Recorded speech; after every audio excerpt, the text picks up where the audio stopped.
दामी दामी feeling good मजा आइरहेको छु के त्यो पानीमा जाँदाखेरि अर्कै फिल हुने कि है आउँछ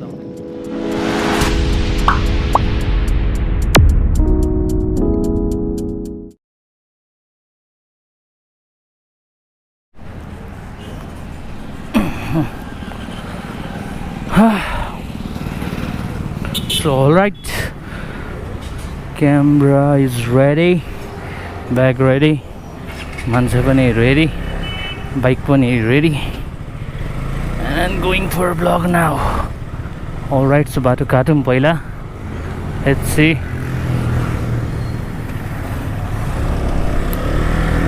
So here we go now.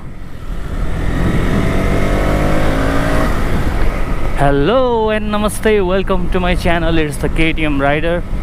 आशा छ सबैजना सन्चै हुनुहुन्छ. लङ टाइम पछि भिडियो बनाउँदैछु. होप माया मारिसक्नु भएको छैन होला. अनि आज चाहिँ शनिबार, मौसम त्यति राम्रो चाहिँ भन्न मिल्दैन, क्लाउडी छ अलिकति. अलि अगाडि चाहिँ आकाश राम्रै देखिरहेछ तर मस्ट चाहिँ क्लाउडी नै छ. एन्ड आज हामी जाँदैछौँ ठाडो खोला झरना. बट फर्स्ट म लाजिमपाट जान्छु. लाजिमपाटमा एकजनालाई पिक गरेर then we will continue our journey. अनि यात्रा चाहिँ हाम्रो ठाडो खोला झरना, कुलेखानी, अनि मिल्यो भने उता माथि चितलाङतिरको भेडा फार्म जानेछौँ. तर हाम्रो सोल टार्गेट भनेको चाहिँ ठाडो खोला झरना नै हुन्छ. सी गाइज चाहिँ त अब एकछिन पछि अलिक गतिलो ठाउँ, गतिलो सिनारी लिएर तपाईँहरूको सामु आउने छु. अहिलेलाई चाहिँ यति नै गरौँ. नेक्स्ट स्टपमा सी यु गाइज है त. Finally we are at Pharping. हामी फर्पिङको ग्राउन्डमा पुगिसकेका छौँ. अब दक्षिणकाली साइडमा नलागिकन हामी चाहिँ यता देब्रे दाहिनेपट्टि जान्छौँ कुलेखानी साइडमा. यहाँबाट बाटो कस्तो छ भनेर चाहिँ थाहा छैन, धेरै अगाडि आएको. But we will see. बिस्तारै अब अगाडि बढ्छौँ यहाँबाट. ओके, चेकिङ चाहिँ रहेछ है, चेकिङ रहेछ. But no worries. अगाडि पानी पर्ला जस्तो मौसम छ, यता साइडमा ठिक थियो. अब यतापट्टि चाहिँ पानी पर्ला जस्तो छ. बाटोमा भिज्ने अघि टेन्सन है छुट्टै. रेनकोट चाहिँ बोकेर आएको. बट नो वरिज, हेर्दै जाउँ के हुन्छ है त. So we are almost there. Kulekhani पुग्न लाग्यौँ हामी. मैले बाटोको त्यति धेरै भिडियो बनाइनँ किनभने बाटो एकदमै धुलो छ अनि बाटो खासै राम्रो पनि थिएन. त्यसले गर्दाखेरि चाहिँ मैले बाटोमा भिडियो बनाउनु जरुरी सोचिनँ. आज चाहिँ मेरो यो अगाडि ब्याग छ, मैले स्पिडोमिटर देखाइरहेको छैन. यसरी ब्याग राख्न अलिकति कम्फोर्टेबल छ, त्यही भएर मैले स्पिडोमिटर चाहिँ देखाइनँ. हो, बल्ल अलिकति गतिलो ठाउँ देख्न पाइयो. भिडियोमा पनि तपाईँहरू हेर्दै हुनुहुन्छ होला. अलिकति एटलिस्ट बाटो राम्रो भनेको नि यहीँनिर छ. आहा, तल पनि ड्याम रहेछ, मजाको ठाउँ छ. घाम पनि हल्का लागिरहेछ. अघि चाहिँ अलिकति चिसो भइरहेको थियो जुन ठाउँबाट आयौँ हामी. बट अहिले चाहिँ एकदमै राम्रो छ ठाउँ. यहाँनिर घुम्न पनि रमाइलो भइरहेछ, हेर्न पनि रमाइलो भइरहेछ. आँखालाई एकदम राहत मिलिरहेछ भन्नुपर्छ. एकदमै नोस्टाल्जिक भन्छ नि, नोस्टाल्जिक भ्यू छ है. एन्जोइङ दिस भ्यू. आहा, ब्याकग्राउन्डमा मेरो त्यो बाबरी रङ्गमा रङ्गिएर भन्ने म्युजिक बजिरहेको छ ब्याकग्राउन्डमा. म टिकटकमा सायद हाल्न नि बेल लाउँदिनँ, बाबरी रङमा भनेर पछाडिबाट गीत बजाएर.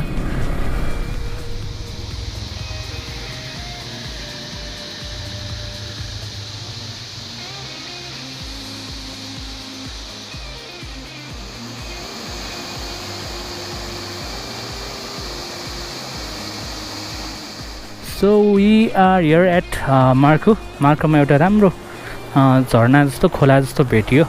एन्ड एकछिन यहाँ बस्यौँ हामी. एकदम मनको शान्त रिलिफ फिल भयो. अब चाहिँ हामी यहाँबाट मार्कोमै जान्छौँ, मेन ठाउँमै. एन्ड देन अरू ठाउँमा लाग्नुपर्छ. सो सी गाइज धेरै न.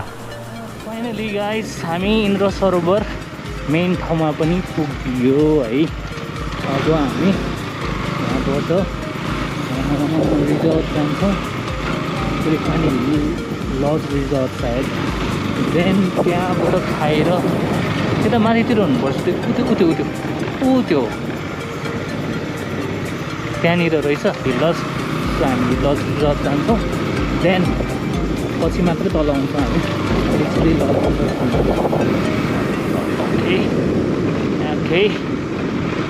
ओके कुलेखानी त सुनसानै छ त के हो यस्तो भने so we are finally here at Kulekhani lodge resort and हामी यहाँ लन्च गर्न आएको देन लन्च गरिसकेपछि चाहिँ हामी पारिपट्टि मोहिनी झरना जान्छौँ अल्सो कल्ड ठाडो खोला झरना त्यहाँ जान्छौँ देन झरना हेरिसकेपछि चाहिँ हामी अर्को कुन ठाउँ जाने टाइम बच्यो भने अर्को ठाउँ पनि जान्छौँ नत्र फर्किन्छौँ सो अहिले चाहिँ हामी कुलेखानी लजमा छ यस्तो छ लज चाहिँ पछाडि देख्न सक्नुहुन्छ एकदमै राम्रो भाइबहरूको ठाउँ छ एकदमै राम्रो ठाउँ छ लोकेसन पनि एकदमै राम्रो छ एन्ड टपमा छ ठाउँ पछाडि जताततै पुरै यस्तो छ एकदमै चिल गर्नलाई चाहिँ एकदमै राम्रो ठाउँ छ यहाँ ह्यामक पनि रहेछ दुईवटा ह्यामक यहाँनिर बस्ने गरी नै आउन सक्नुहुन्छ है बस्ने गरी आउनलाई पनि ठाउँ मजाको छ पछाडि कुलेखानी भइहाल्यो पछाडि उतानिर स्पिड बोट चलिरहेको छ देख्न चाहिँ सकिँदैन होला सायद भिडियोमा बट नो वरिज हामी तलतिरै जान्छौँ अहिले so see you guys at त्यो अहिले चाहिँ एउटा दुइटा यहाँको फुटेजहरू हेरौँ है त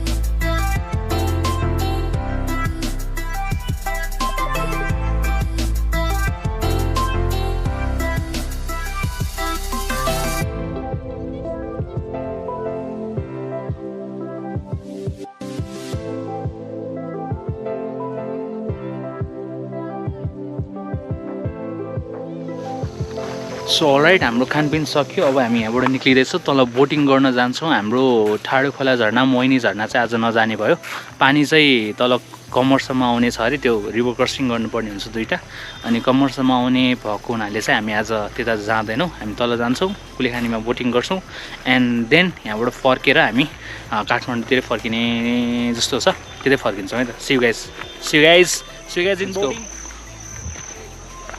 तल हामी कुलेखानीतिर लाग्दैछौँ बाटो चाहिँ अलि राम्रो बनाएको छ यो रिजोर्टले राम्रो बनाएको बाटो चाहिँ होइन तलसम्मै राम्रो छ उताबाट गाडी आउने ठाउँ पनि छ गाडी बाइक आउने नै ठाउँ छ बट हिँडेर आउनुहुन्छ भने चाहिँ यताबाट यो बाटो छ है एन्ड आज चाहिँ अलिकति मौसम खराबै छ पानी पर्ला जस्तो भइरहेछ त्यस कारणले गर्दाखेरि पनि हामी अब धेरै ठाउँ जान सक्दैनौँ लिमिटेड ठाउँहरूमा गएर हामी फर्किन्छौँ एन्ड जति सक्छ त्यति चाहिँ म भिडियोमा देखाउँछु नसकेको फेरि नेक्स्ट टाइमलाई छँदैछ होइन त सो अहिलेलाई चाहिँ तल पुगेर हेरौँ है त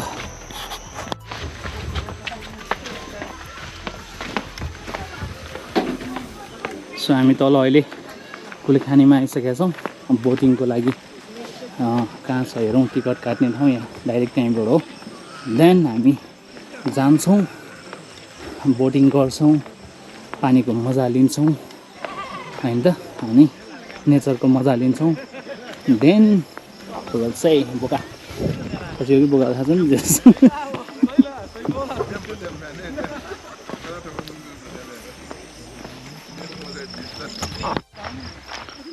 पानीको लेभल चाहिँ घटेकै हो है अलि माथिसम्म थियो पानीको लेभल अलिक घटेछ बट राम्रै छ पानी अहिले पनि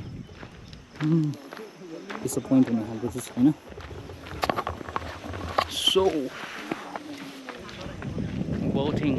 बोटिङको लागि जाँदैछौँ हामी बोटिङ गर्छौँ हेरौँ कस्तो हुन्छ अब सो टिकट प्राइस 320 दुईजनाको यहाँबाट टिकट काट्दैछौँ हामी एन्ड हामी चाहिँ योवाला बोट चढ्दैछौँ त्योवाला बोट चढ्नलाई चाहिँ भर्नुपर्ने रहेछ टाइम लाग्ने भएर हामी चाहिँ यही चढ्दैछौँ फर्किन पनि पर्छ फेरि हामी सो यही चढौँ एक राउन्ड हानौँ then we will see so हामी अब लाइफ ज्याकेट लाउँदैछौँ लाइफ ज्याकेट फर लाइफ सानो उयो छ तर पोर्छ सो हामी बोट चढेर जाँदैछौँ मस्त फिल होइन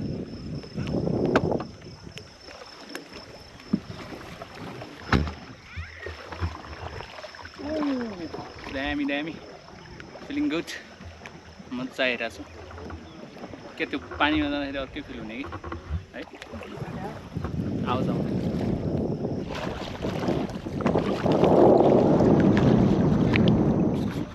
सो अलराइट हामी अलमोस्ट पुग्यौँ एन्ड एकदम मजा आयो शान्त रमाइलो अलमोस्ट थियो हामी क्राउन हानिसकेका छौँ यहाँबाट पुरै हामी पुरै क्राउन हानिसकेका छौँ यहाँबाट स्टार्ट गरेर हामी फुल राउन्ड हानेर यताबाट पुरै घुमेर अब अलमोस्ट पुग्यौँ पछाडि देख्न सक्नुहुन्छ मान्छेको भिड छ त्यहाँनिर गएर रोकिन्छ एन्ड पानी तातो हुँदो रहेछ जाडो महिना जति हुन्छ त्यति पानी तातो हुँदो रहेछ एकदम तातो वाम तातो भन्दा नि वाम लिक वाम छ रमाइलो छ पौडी खेल्नलाई पनि सही हुन्छ खेल्ने हो भने पौडी खेल्न दिन्छ कि दिँदैन है दिँदैन है ए त्यो चाहिँ अलिकति नरमाइलो हो पौडी खेल्न पाएको चाहिँ रमाइलो हुन्थ्यो ठिकै छ सो सिउ गाइज त अब हाम्रो भिडियो यहीँ टुङ्गाउँछु म अहिलेलाई चाहिँ बाटोतिर एउटा झर्ना हेर्छौँ त्यहाँबाट जान्छौँ अनि त्यसपछि काठमाडौँ फर्किनुपर्छ होला सिउ गाइज